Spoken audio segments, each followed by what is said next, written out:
morning, ladies and gentlemen, and welcome to the Simply Sarah Show. My name is Sarah Tuck, and I will be your host for today. But please don't forget after the show to like, share, and subscribe and leave your comments.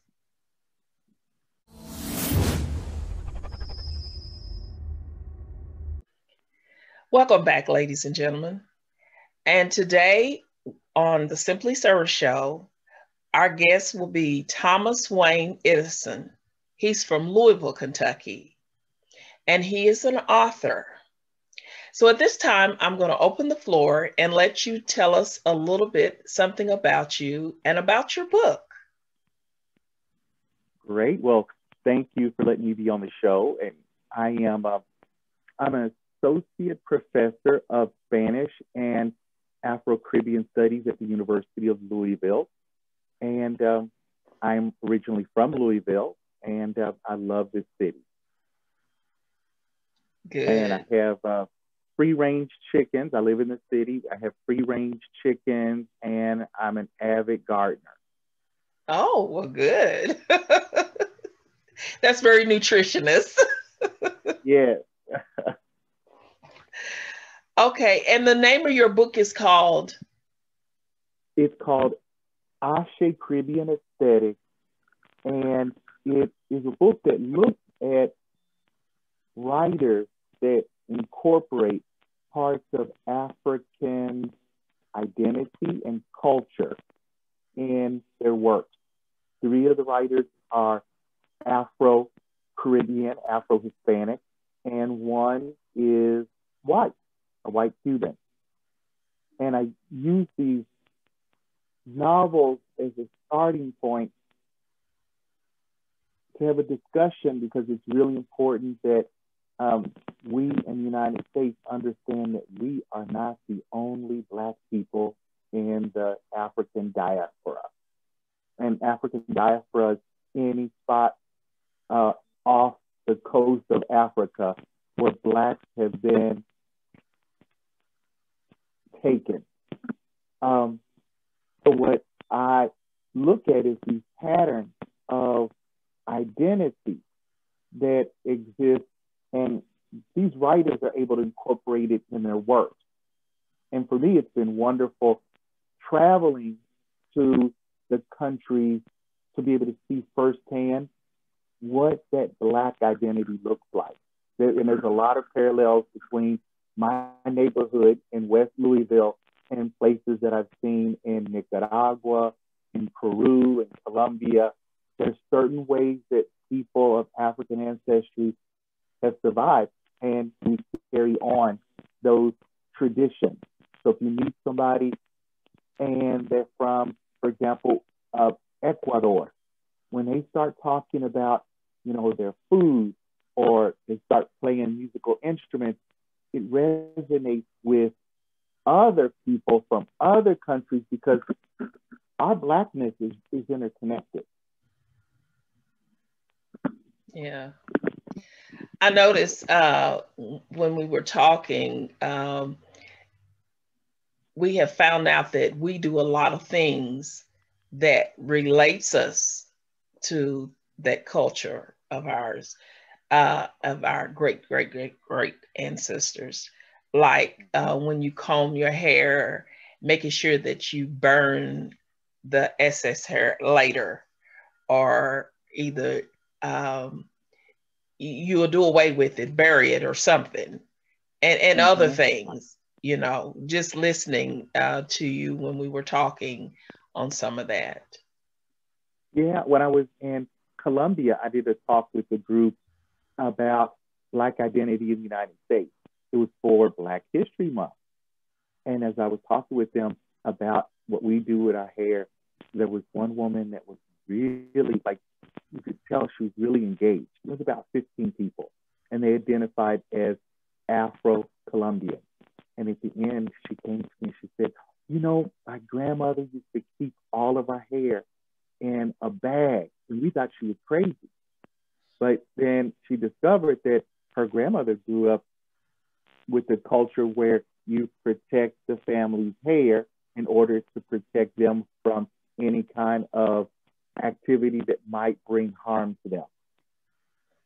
And one of the things that I haven't done a lot of research on this because it requires really tracing back, but in churches, when people get the Holy Spirit, that's an African tradition because we are connected with this energy and it's able to get deep into our spirit. But a lot of people don't acknowledge that it's African because some of us equate Africanness with negative qualities. And we are African, and we need to embrace all of the things that we have been told is bad, such as our hairstyle, our skin color, our body shape, all of those things we've been told that they are bad, but that's us. We can't change it, so we need to learn to embrace it.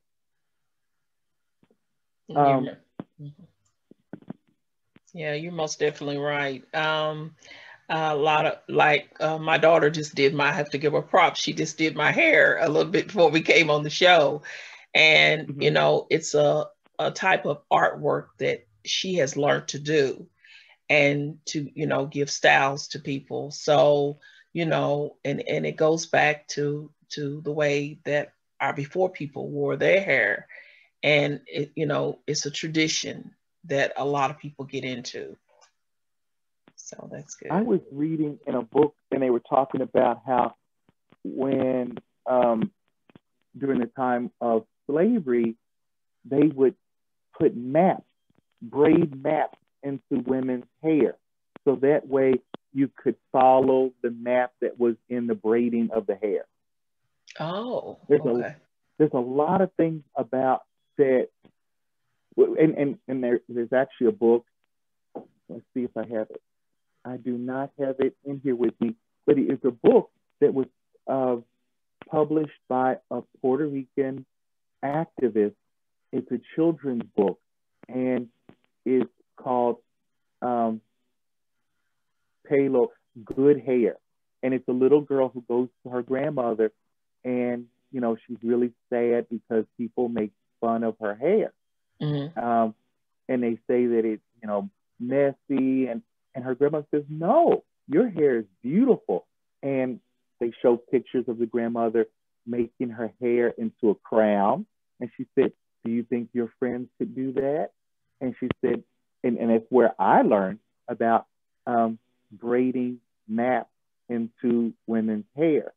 And this book is pivotal because it's when children are young that they're able to, they need that affirmation. They need to accept themselves because when they get older, it's much harder to do.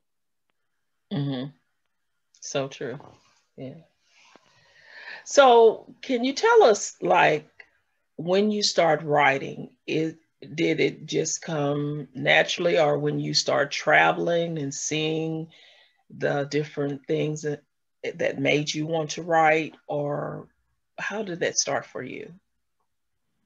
Oh, the first article I did was an interview with a writer. I really liked his work. So I sat down with him and I was able to ask him about his work. And for me, that was an entryway because it's not, I didn't consider it writing. It was actually transcribing our discussion. And then after that got published, I started to get really excited about being able to write and being able to connect Black identity beyond the border of the United States. When I was at a previous institution, I organized each year for Black History Month, we had an event called The Other African American, because, we're all of African, well, not all of us, but many of us are of African ancestry, and we think that we are the only African Americans, but there's the American continent. So really, we could say that Costa Ricans are Americans. Now, Costa Ricans don't want to hear that because America has a kind of a stigma to it, the term does, but geographically speaking, Colombians are Americans. So there's African Americans in Colombia, African Americans in Cuba. And it was really exciting because there's a lot of things that people were not aware of. And we also had the event with food. One year we did Puerto Rico. So we had Puerto Rican food and Puerto Rican dancers. And later on, I'll talk about a dance that is of African ancestry in Puerto Rico. And they embrace it because, and I guess I should talk about this too. There's a whole concept of race. Growing up, for me, it was black and white. There's no in between. Well, in Puerto Rico, there's so much cultural mixing that they just say we are Boricua. And that's a person that's mixed with black, indigenous, and European blood, and they don't really spend a lot of time dividing each other. They just say, you know what, we're all Puerto Rican. And when you go to Puerto Rico, you see the scale. You see dark-skinned people, light-skinned people. In the same family, you'll see a wide range of colors. And as a result of that mixture, they have a dance tradition called bomba. And bomba it's wonderful percussion.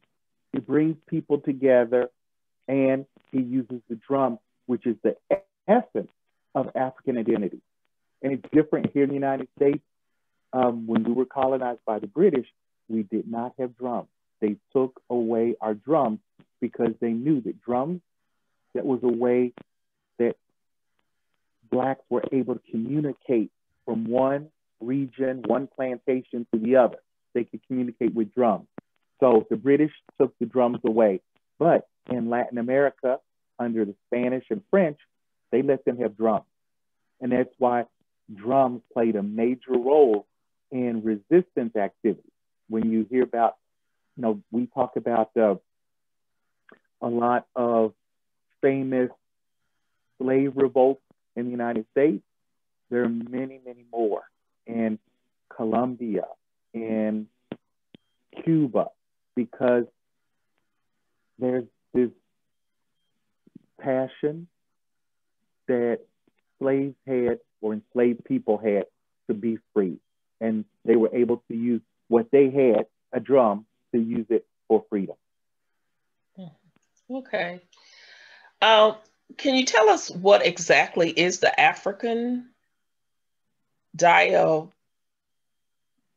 Oh, the African diaspora? Right, diaspora, okay.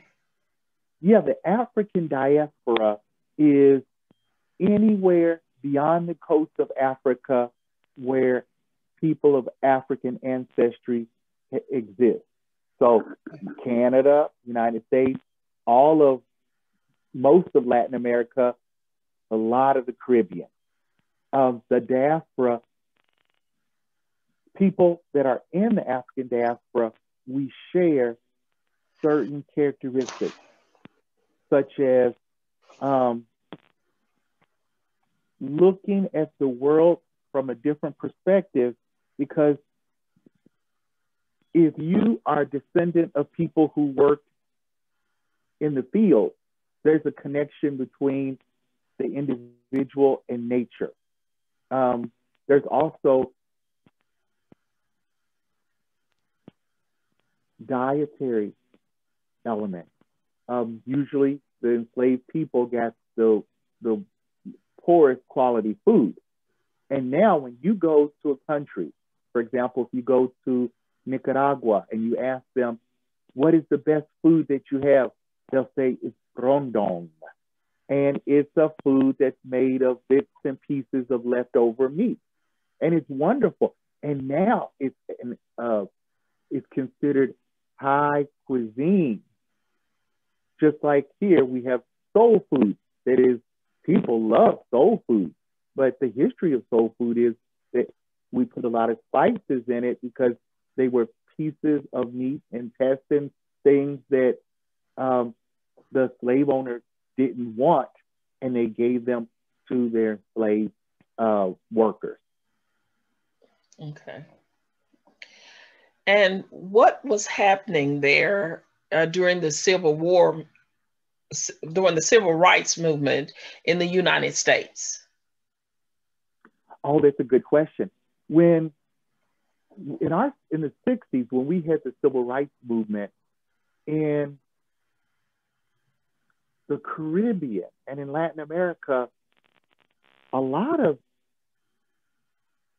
Afro-Hispanics, some connected, but a lot didn't, because there had been this type of brainwashing, telling people you are not Black. Even though they look like me, they say that you're not Black. So the Civil Rights Movement did not really penetrate other parts of the Americas like it did here in the United States. But later on, a lot of activists began to bring some of that in the 60s and 70s, and especially the 80s. And these writers, in my book, four of these writers were pivotal in bringing some of those characteristics, like embracing African language, African words, African sayings and traditions. They used their literary work as a way to bring to their people this way of looking at life. Now, what's interesting is one of the writers in my book is Manuel Zapata Oliveira.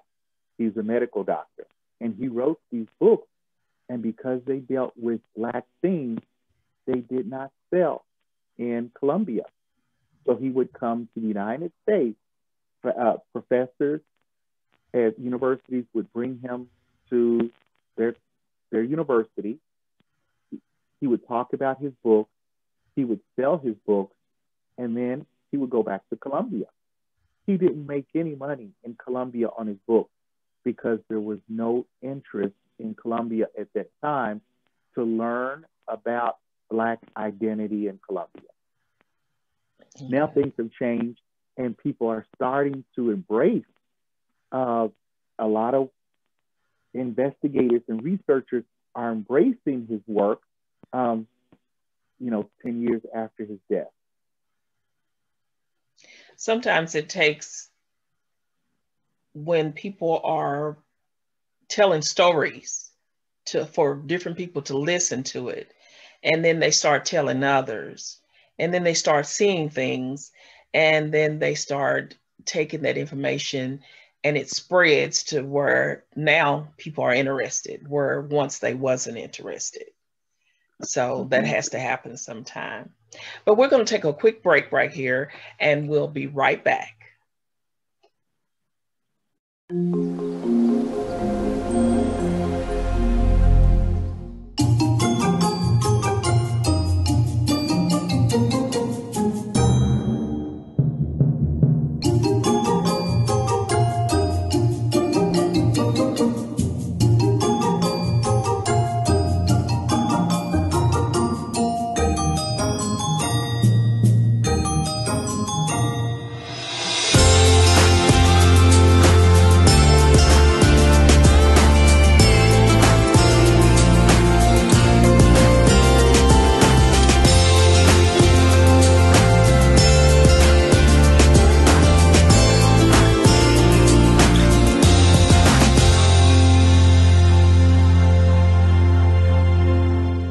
Welcome back, everyone, to the Simply Server Show.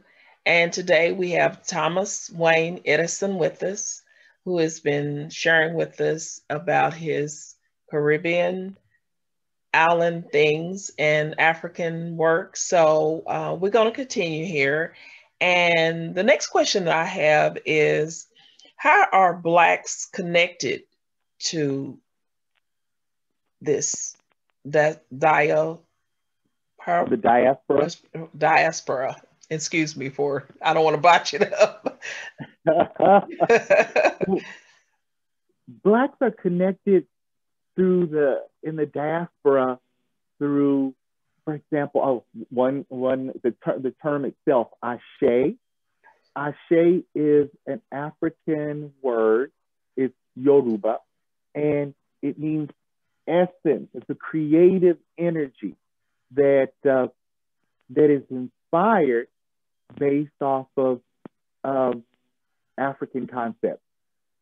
For example, one thing is animism, that every item has energy.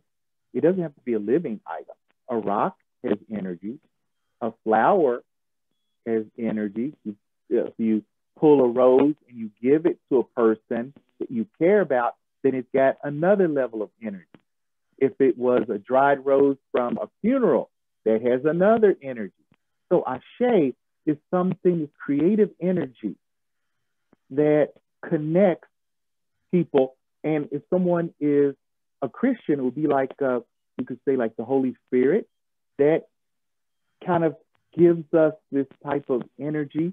Well, if it's African and the product is connected with Africa, we would say that's ashe. That person has ashe. A person who is blessed, that he's got some ashe to him. So I call it ashe Caribbean aesthetic because these writers use their African talent, their African wisdom to serve as griot. A griot is, and you said this right before the commercial, you're talking about telling stories. In Africa, the griot was a person, because they still exist, their responsibility is to share with the community their history. They are the living historians, and they're respected. They're seen as elders. And what they do is tell stories, and those stories allow men and women to remember the past so that they will not forget, because there's a price we pay sometimes if we don't remember a lesson. We suffer the same mistake over and over. So the griots, their job is to help, and it can go back centuries, because one, you usually are part of a griot family. So if your grandfather was a griot, your father's a griot, your responsibility is to be a griot, to pay attention to what's going on, to share it with others, and teach your children how to remember their history, because they will probably be a future griot. Right. And I think it's interesting because a lot of the stuff that went on back then, you may use some of it in your lifestyle today. And passing that on, then your children can use it and their children can use it. And it just goes down the line. Mm-hmm. Mm-hmm. And with the African diaspora, we can, if you go to a country like, let's say, Uruguay, and you hear music and there's percussion to it, that's part of the diaspora, because we recognize in other cultures Africanness. Just like the hairstyle, that is something that you will find wherever there are Black people, there's somebody who knows how to braid hair. So true, so true. And we're going to see some of that dancing later in the video that you brought that we're going to be showing later on. Yeah. What are some of African oriented items that many people may not be aware of? Oh, okay. Okra is African. Black-eyed peas are African. The banjo is African. the xylophone is African. And going when I was in Mexico, I would ask people about the xylophone, the marimba. Marimba and xylophone is the same thing. And in Spanish, they call it the marimba. And people would say, oh, no, that's indigenous. It's not, it's African. But people have been taught that certain things, especially if it's really good, it can't be African. It must be something else. And I think that those are some of the food items, musical instruments, the drum for sure, that's African. And I think that there's a certain way of existing, certain way of carrying ourselves, and also being very astute, because if you are part of a group that has been marginalized and not viewed as being equal to others, then you learn other ways to survive by paying attention and being tricksters. That's one of the other characteristics that we find in the diaspora, that people are able to trick the system. Like during slavery, a lot of times if slaves didn't feel like working or they were mistreated, their tools would mysteriously break. While they were hoeing, all of a sudden it would break. So they couldn't do anything because their tools were broken. And you hear stories about how slaves would poke fun of the slave owners, but the slave owners really had no clue, because in their mind, these were like children. They didn't really think that there was an autonomy. And I think that there's also this connection, which is amazed me going to other countries. Now, I don't know if women do this. I know that when one black man sees another black man, you do the little head nod. And going to other countries, and for example, Brazil. When I was in Brazil, we would do this, and it's amazing that they came from a different ancestors, but we are all connected, and we see that in each other. Good. Do women do that? Do you all nod at each other when you see them? We might say hello or wave. There's different ways. And of course, look, if you're in some type of like the sorority club or something, they might have a different sign or something. But other than that, it's basically hello, or sometimes you nod, but you say hello or you wave. Or you might even give the lady a compliment, you know, she looks nice today, or I love your hair, you know, there's different ways to acknowledge each other. Yeah. And going back to hair, there's one thing that I discovered, because I've done several articles dealing with hair, and this is working with Puerto Rican writers. They talk about the struggle that women have to, especially, in Puerto Rico, there's a sector of women that they can almost pass except for the hair. And there's an expression in Spanish that says, la piel es accidente, pero el pelo no miente. The skin is an accident, but the hair doesn't lie. And you would see older people, and it probably happens now, but it's not as obvious, but they would look closely at the roots of a woman's hair because they want to find out if there's naps at the root. And it's a sacred thing. A woman's hair is very sacred. And a lot of times people who are not connected or understand or appreciate Black culture, they just feel like, oh, I can just touch your hair. And it's like, no, this is the hair on my head. And I've heard so many people say, well, why can't? It's beautiful. Can I touch it? They don't get that that's a personal area that it's not there for you to touch. Right. Yeah. Okay. And do you make a distinction between religion and spirituality in your book? Oh, yes, I do.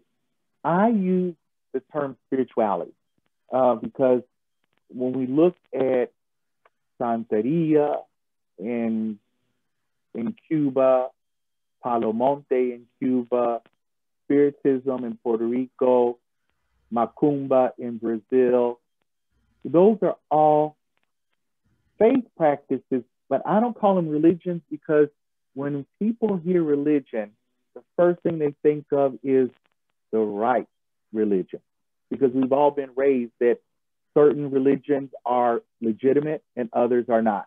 I was Right. raised Baptist. So in my heart, there's a lot of Baptist in me.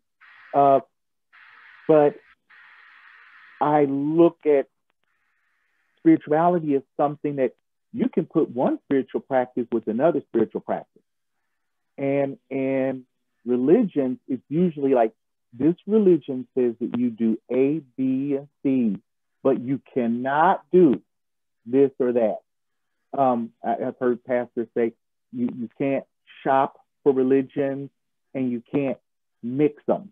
But with spirituality, there's some practices that Native Americans do that are wonderful. There's some practices that I know a lot about Catholicism. Catholicism has some wonderful qualities to it, and it's okay to mix that with African traditions. We are in the Bible Belt, and in my research, I've noticed that a lot of people who are not necessarily religious, when I talk about African spirituality, they have a reaction. They're like, "Well, wait, African spirituality? Well, what is that?" And even my mom, that's one of the things that we would have struggles about because for her, writing and researching African spirituality, it seemed like it was denying God. But I think that a higher power comes in many different forms. So I try not to use religion because I know that if I use religion, it's going to cause resistance. But spirituality, there's no one recipe for being a spiritual individual.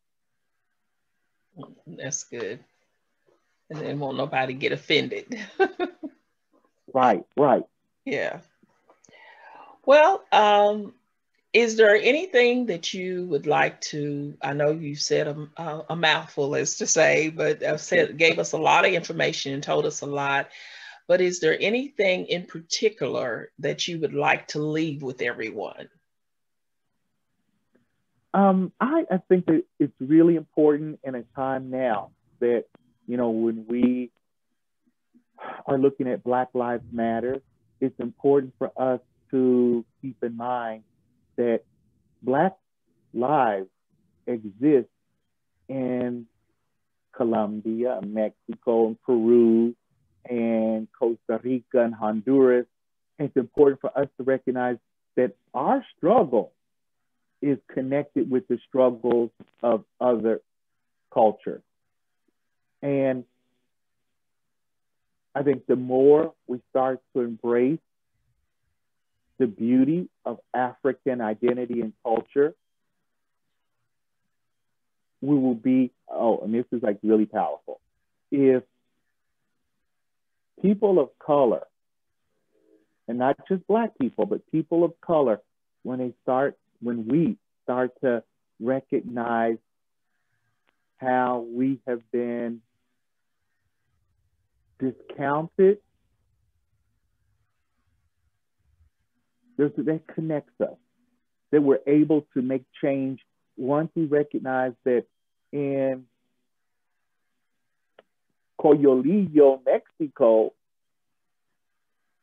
there's a history. Oh, well, let me rephrase this. This is interesting. In Mexico, they have Yanga, who was a escaped slave who created a community, a maroon community of escaped slaves. So it's important that we recognize that in all of these cultures, there's this struggle for resistance. And that struggle continues today, that we're trying to say, I am me, let me be who I am. And I think it's important that we allow space, that an Afro-Mexican can exist and an Afro-Puerto Rican can exist, and that we accept each other. Right. And not say, oh, well, oh no, he's not black. I'm black. He ain't black. But we all are black. Mm-hmm. And the video that I shared with you earlier is one that is built around bomba, a Puerto Rican dance tradition that is really incredible. And it's very difficult to explain what bomba is.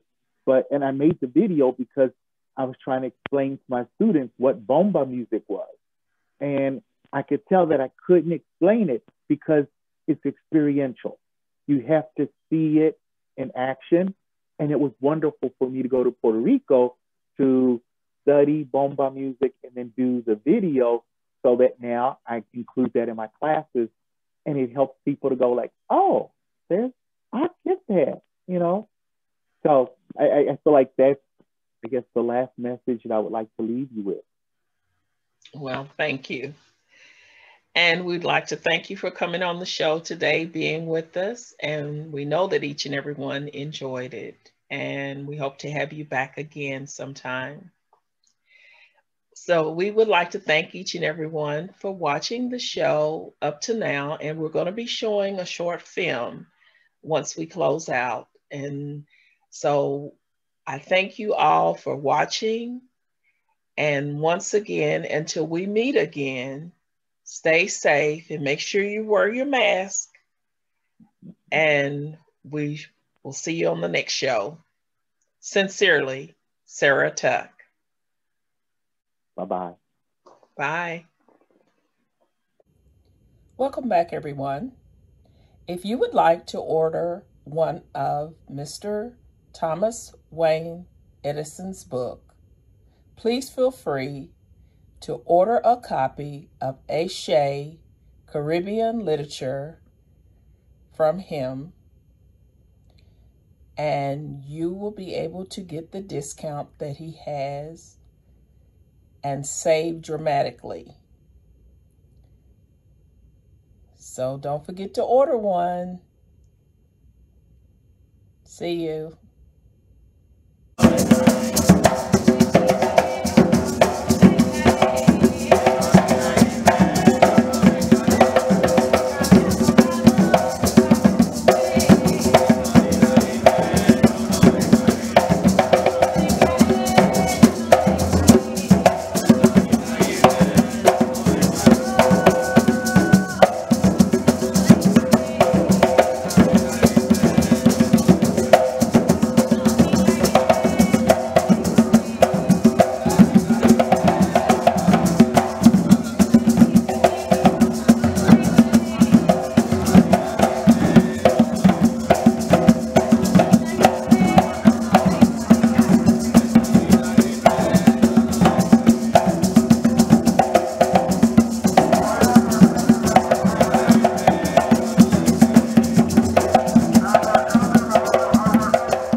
My name is Edgardo Calzada.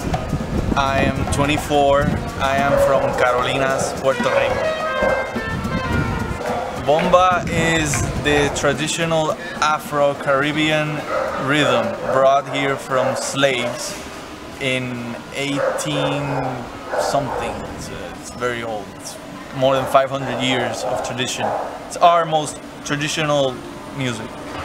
I've been a percussionist since 2010. It's been 6 years, so very happy about that. Hello, my name is Maria Mendoza. I'm 22 years old, and bomba for me is freedom. It's something that our ancestors were doing, and that's how my teachers express that to me or make me feel that way. So for me, bomba is a way of freedom, of like liberating yourself and showing your emotions, your feeling through dancing, drum, or singing.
Salsa is not from Puerto Rico. That's the first one.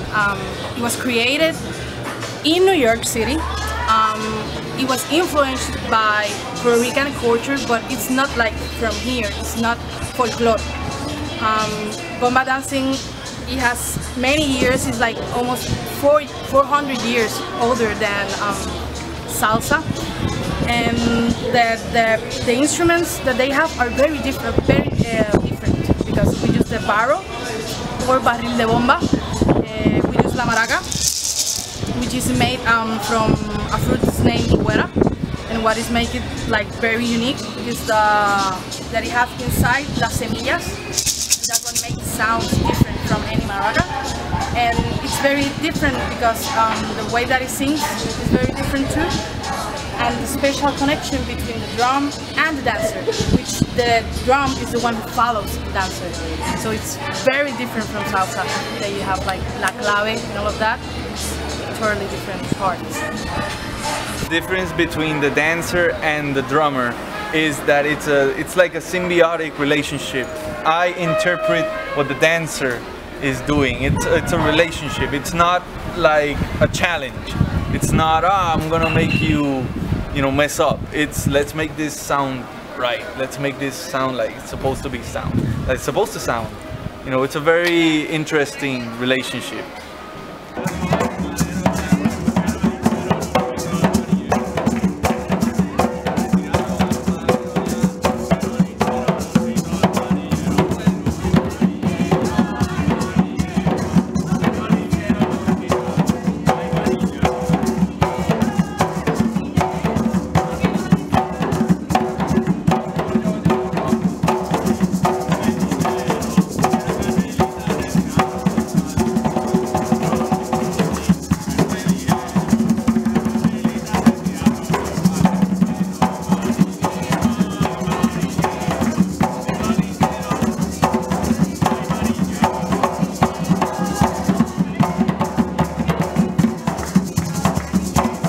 Bomba that we were playing today, we have different rhythms, but most of the rhythms, like Sika, but especially the Yuwa, which is the one that is 6/8, ta tu tu dum ta tu tu dum, is from this area of the island, which is called, right now it's called Santurce, which is un barrio de San Juan, but originally this was a city called San Mateo de Cangrejo. Hi there, my name is Javi Cintron.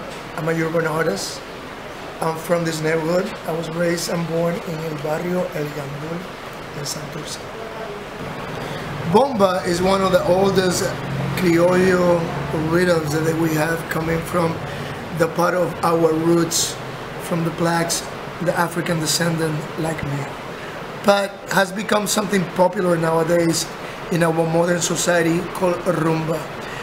Bomba was done hiding the religious African deities from the Spaniards that they really embraced Catholicism. It was a Creole thing that they could not understand because it was African words mixed with new Creole words.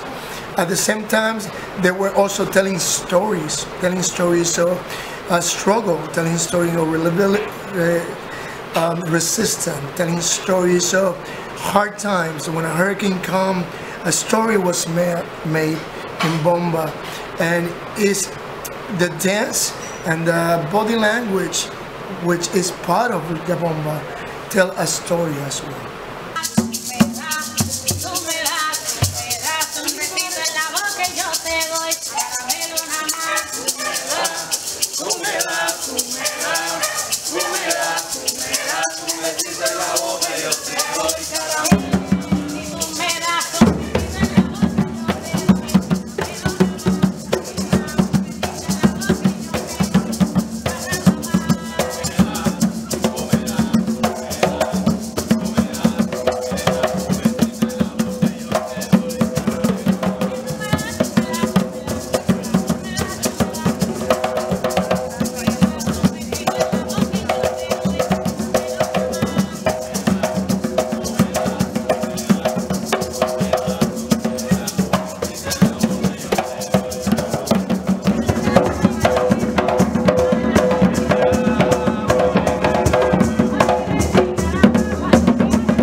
is a type of music here that comes from our slaves. It's the music that the black people used to completely hide from the Spaniards because it was a matter of religion back then. They called their deities as saints, and they embraced the Catholic Church, but they didn't embrace the music. They actually modified the music by bringing the criollo in it. Bomba is done by different neighborhoods unified when they were free and they were working for what it used to be the Spaniards in San Juan. At the end of the day or in the weekends, they would get in groups from different neighborhoods, different musicians, and the followers would come and do a big popular criollo fiesta for no apparently reason, just because they're alive.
Adversities, in the midst of your circumstances, that God is there in the midst. He'll never leave you or forsake you.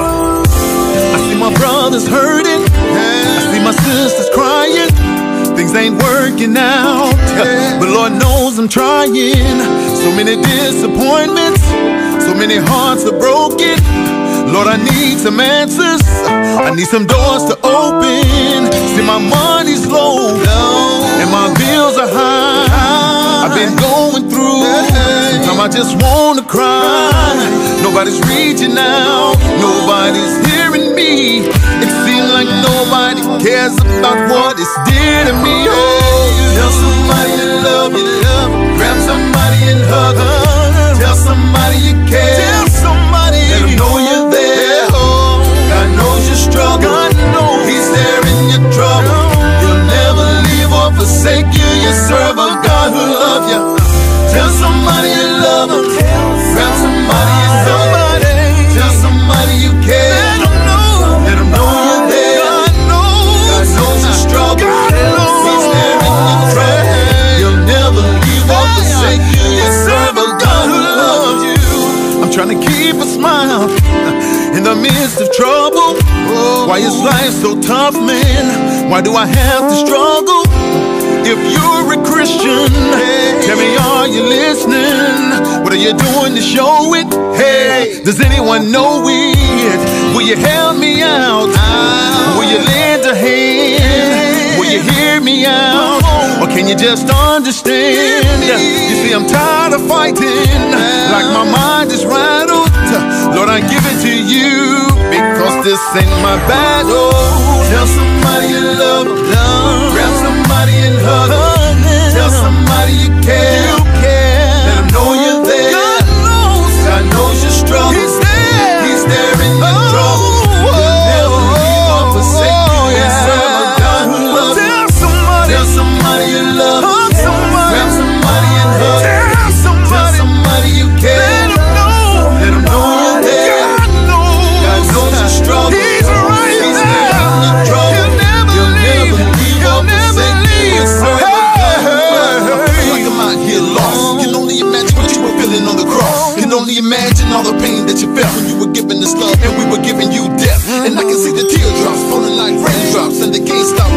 spot. Heaven is the main spot. You show me love, and that's why I trust ya. You pave the way, and I just wanna touch ya. I feel like I'm falling too fast. I can't see the light. How long will it last? I'm about to lose my mind when these thoughts go away. The devil sneaks in, but I gotta still pray anyway. Lord, I'm depending on you. It's okay. I know you're gonna help me make it through in this day. And when I don't know what to do, I fall to my knees and pray.